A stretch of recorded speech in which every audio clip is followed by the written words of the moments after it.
By the time Maya stepped off the plane, her mind was a whirlwind of emotions.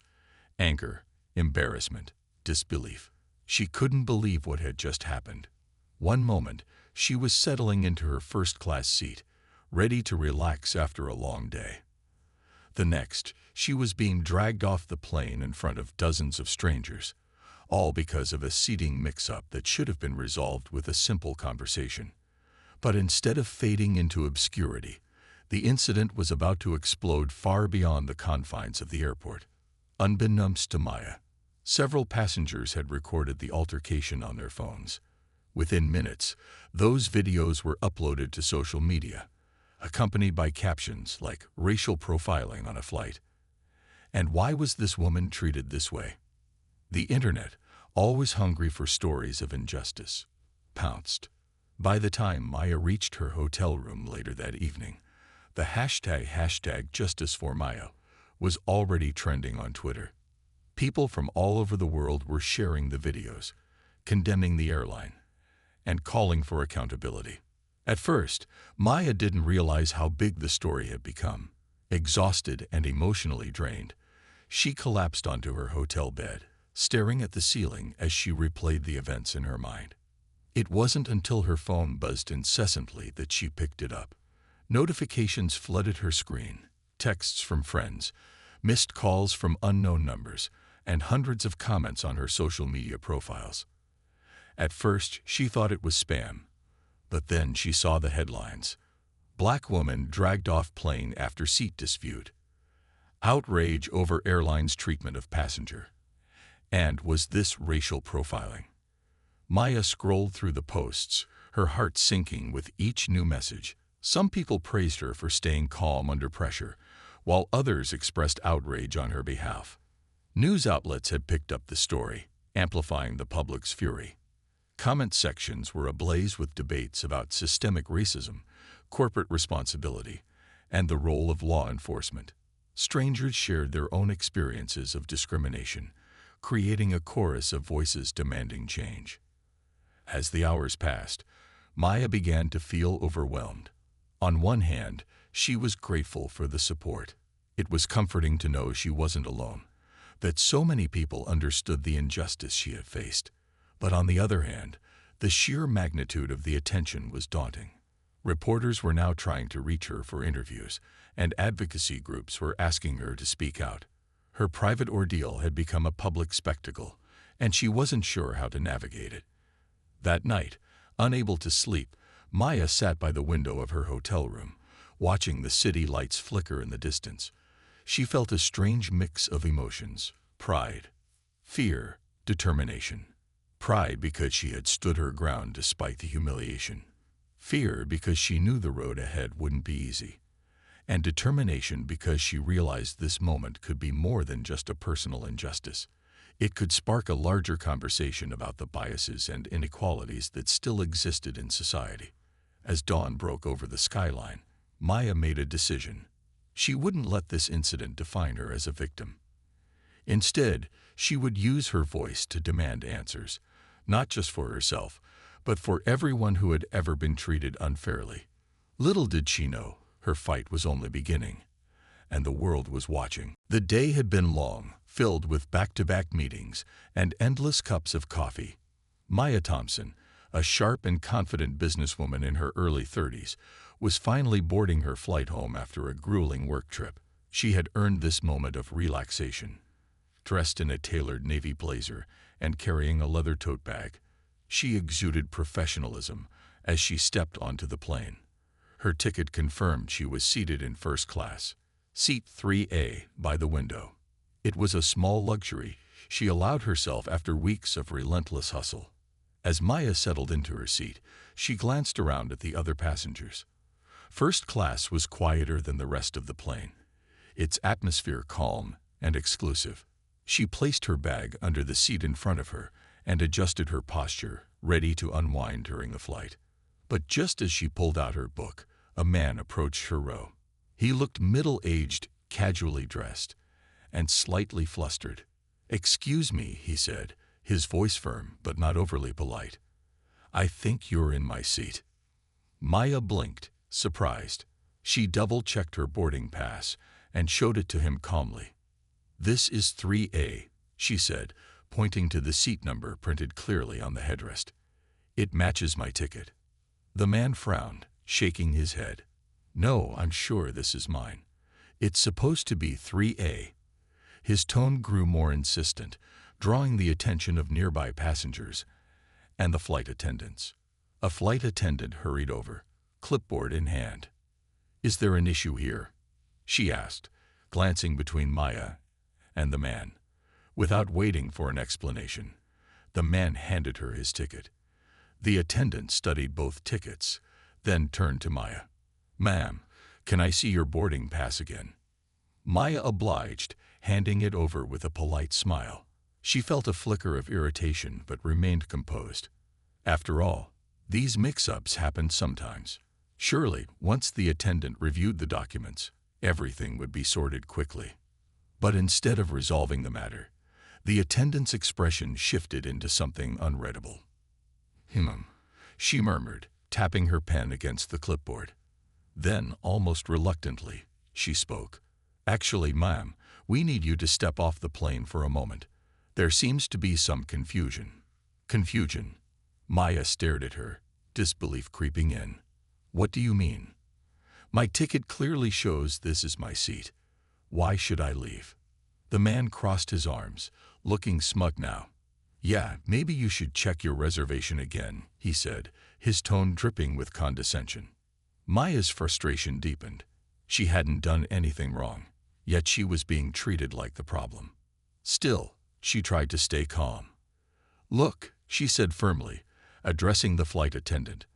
"I have my ticket right here. This is my seat. If there's any issue, it's with your system, not me." The attendant hesitated, glancing nervously at the growing crowd of curious onlookers. Finally, she muttered, "I'll need to call security to confirm." Security? For a seating dispute? Maya couldn't believe what she was hearing. As the minutes ticked by, the situation escalated unnecessarily. Passengers whispered among themselves, some sympathetic, others judgmental. And when two uniformed officers arrived, the mood shifted entirely.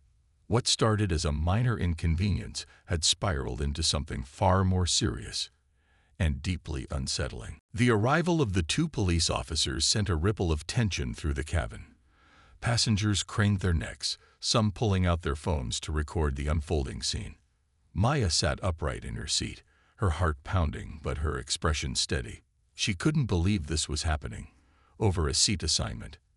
It felt surreal, like something out of a movie, except it wasn't. This was real life, and she was at the center of it. One of the officers stepped forward, his stance authoritative but not overtly aggressive. "Ma'am," he said, his voice firm, "we've been told there's an issue with your seating. Can you please come with us?" Maya blinked, trying to process his words. "An issue?" she repeated, her tone calm but laced with disbelief. "My ticket matches this seat. There's no issue here." She held up her boarding pass again, as if hoping that sheer repetition would make them see reason. The second officer, a taller man with a clipboard, chimed in. "We're just following protocol. If there's any confusion, we need to resolve it off the plane." Off the plane. Maya's stomach tightened. The implication was clear. They weren't asking. They were demanding. And yet, she hadn't done anything wrong. She had followed all the rules, shown her ticket, and remained polite throughout. Why was she being singled out? "I'm not leaving my seat," Maya said firmly, her voice rising slightly. "This is ridiculous. You're treating me like I've committed a crime when I haven't." The first officer sighed, exchanging a glance with his partner. "Ma'am, we don't want this to escalate further. Please cooperate." Cooperate? The word stung. To Maya, it sounded less like a request and more like an accusation. Her mind raced. Was this really about a seating mix-up, or was there something deeper at play? She couldn't ignore the sinking feeling that her race might be influencing how she was being treated. After all, the man who'd claimed her seat was white, and he hadn't been asked to leave. Instead, he stood nearby, arms crossed, watching silently as the situation unfolded. Passengers began murmuring among themselves. Some looked sympathetic, shaking their heads in disapproval. Others seemed indifferent, while a few appeared almost eager for drama. Maya could feel their eyes on her, judging, speculating. It was humiliating, but she refused to back down. She had every right to stay where she was. But the officers weren't budging either. When Maya continued to resist, one of them leaned closer, his patience visibly wearing thin. "If you don't come willingly, we'll have no choice but to escort you off." Before Maya could respond, the officer reached for her arm. His grip was firm, almost jarring, as he pulled her from her seat. Gasps echoed through the cabin as passengers realized what was happening. Maya stumbled slightly, caught off guard by the sudden force. Cameras flashed, capturing the moment in vivid detail. Someone shouted, "Leave her alone," but the officers ignored the commotion. As Maya was led down the narrow aisle, her cheeks burned with shame and anger. She wanted to scream, to protest, but the weight of the situation silenced her. All she could do was hold her head high, refusing to let them see her break. Yet inside, she seethed. This wasn't just about a seat anymore. It was about respect, fairness, and the blatant disregard for her dignity. When they finally reached the jet bridge, Maya turned to face the officers one last time. "You're making a huge mistake," she said, her voice steady despite the storm raging within her. But they didn't listen. They never had. The next morning, Maya woke up to a flurry of notifications on her phone. The story had only grown overnight, with major news outlets running segments about the incident. Journalists were camped outside her hotel, hoping to get an exclusive interview. Social media was ablaze with hashtags like #JusticeForMaya and #AirlineAccountability. People from all walks of life, students, activists, celebrities, were sharing their thoughts, calling for action, and urging the airline to take responsibility. It was overwhelming, but Maya felt a flicker of hope. Maybe this attention could lead to real change. Meanwhile, at the airline's headquarters, CEO Richard Langston was in crisis mode. He had spent years building his company's reputation as a leader in customer service and innovation. But now, that image was crumbling before his eyes. Videos of the altercation were everywhere, and critics were accusing his airline of racial profiling and poor judgment. His inbox was flooded with emails, from angry customers threatening to boycott the airline, to concerned employees questioning how such a situation could happen under their watch. Richard knew he couldn't ignore this. Public apologies through press releases or carefully worded statements wouldn't be enough. Not this time. This wasn't just a PR issue. It was a human one. Something deeper had gone wrong, and as the face of the company, he needed to address it directly. After hours of meetings with his team, Richard made a bold decision. He would call Maya himself. Late that evening, after another long day of interviews and navigating the chaos caused by the viral story, Maya's phone rang. She didn't recognize the number, so she hesitated before answering. "Hello," she said cautiously. "Miss Thompson, this is Richard Langston, CEO of Skyline Airlines," came the voice on the other end. There was a pause as Maya processed what she'd just heard. The CEO of the airline was calling her personally. "Yes, Mr. Langston," she replied, her tone measured. "What can I do for you?" Richard took a deep breath. "First, let me say how deeply sorry I am for what happened to you yesterday. What you experienced was unacceptable, and I want you to know that we're taking full responsibility." Maya listened intently, her guard still up. Apologies were easy to give, but they meant nothing without action.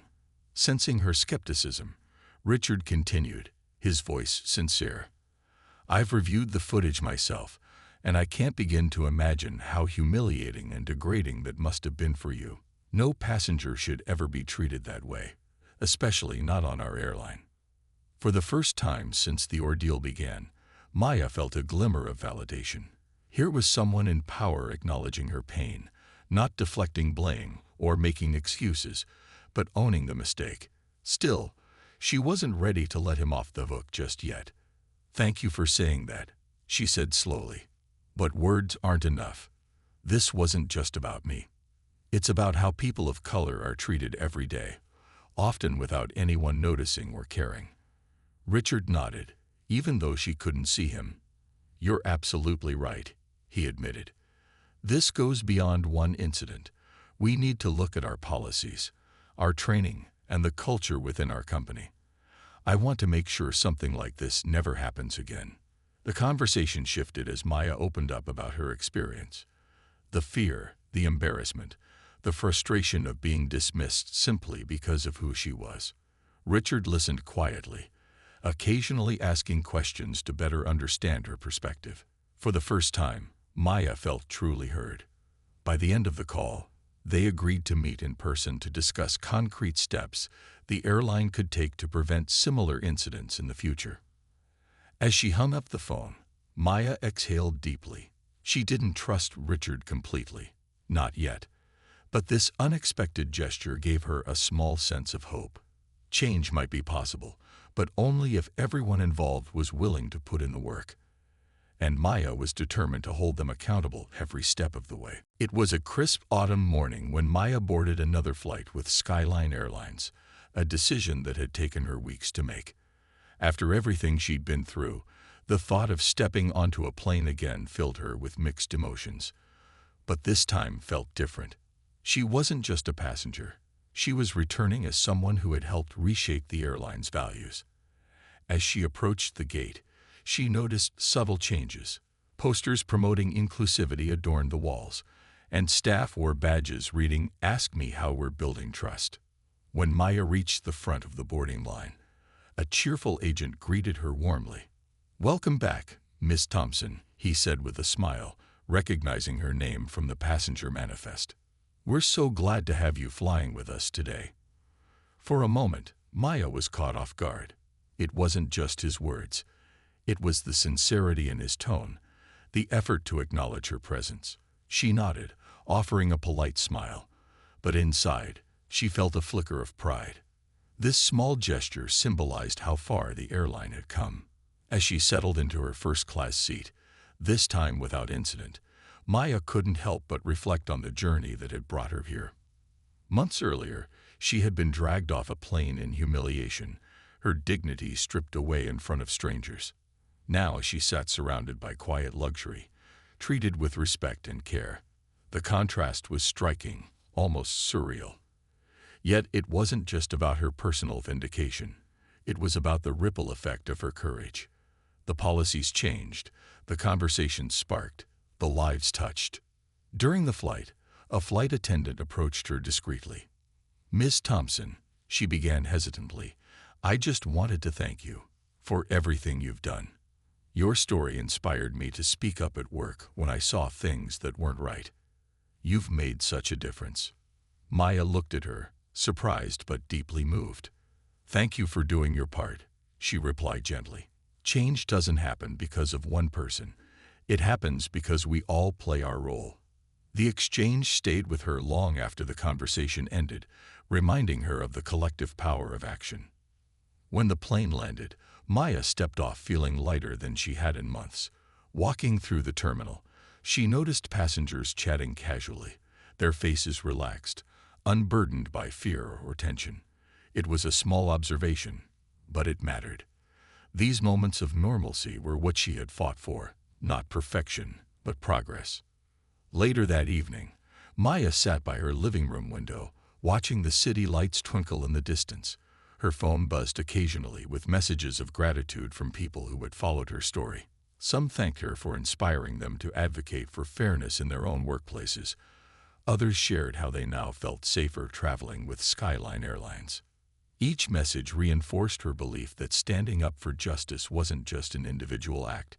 It created waves that touched countless lives. Yet, Maya knew the fight against systemic inequities was far from over. There would always be new challenges, new battles to wage. But she also knew she wasn't alone anymore.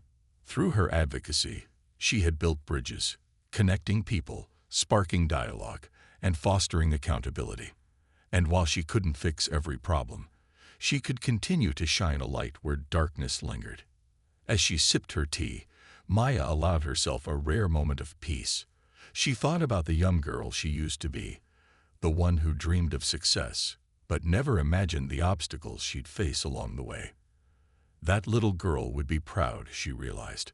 Proud not because Maya had achieved fame or recognition, but because she had turned pain into purpose. She had refused to let injustice go unanswered, choosing instead to channel her anger into action.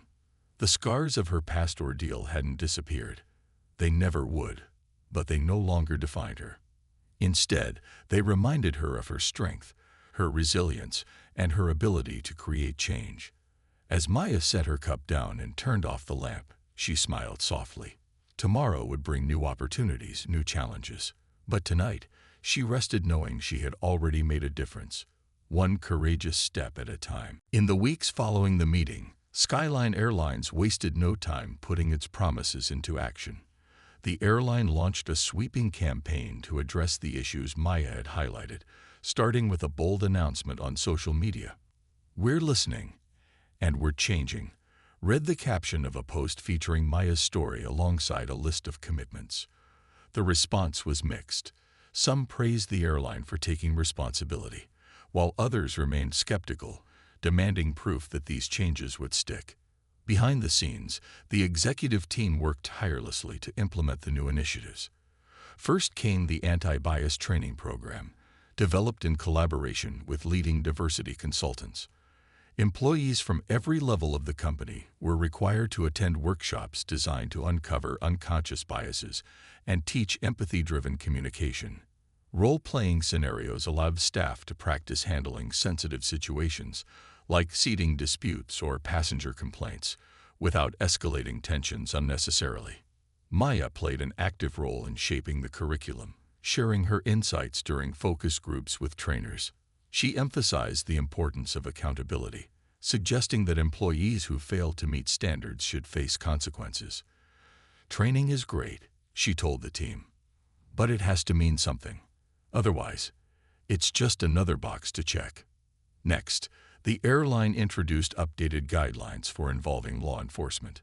A new policy stated that officers would only be called in cases of genuine safety threats, not minor disagreements or misunderstandings. To enforce this, Skyline created a specialized conflict resolution team made up of trained mediators who represented diverse backgrounds. These mediators wore distinct uniforms so passengers could easily identify them as neutral parties. Their goal was simple: resolve conflicts quickly and fairly, ensuring everyone felt heard and respected. But perhaps the most groundbreaking step was the formation of advisory boards, composed of community leaders, advocacy group members, and frequent travelers, including Maya.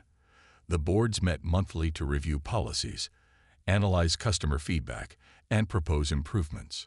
For the first time, Skyline Airlines opened its doors to outside perspectives, inviting transparency and accountability into its operations.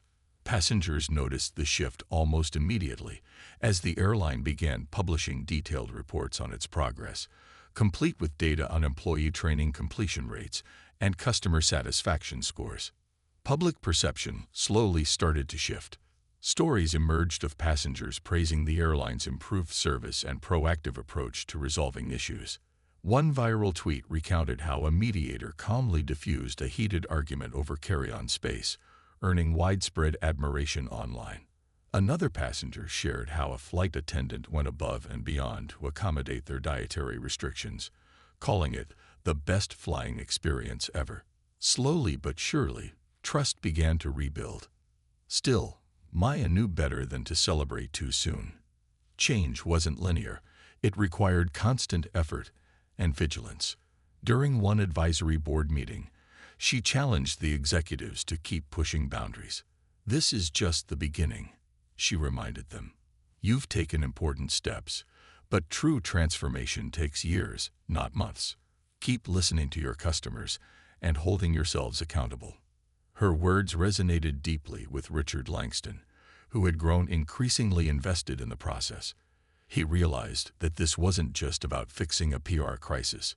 It was about building a culture of respect and inclusivity that permeated every aspect of the airline. Under his leadership, Skyline committed to annual audits conducted by independent organizations to ensure compliance with its new standards. Failure to meet benchmarks would result in public disclosure and corrective measures. As the months passed, Maya watched the airline evolve from afar, occasionally offering guidance when needed. While scars from her own ordeal remained, she found solace in knowing that her voice had sparked meaningful change.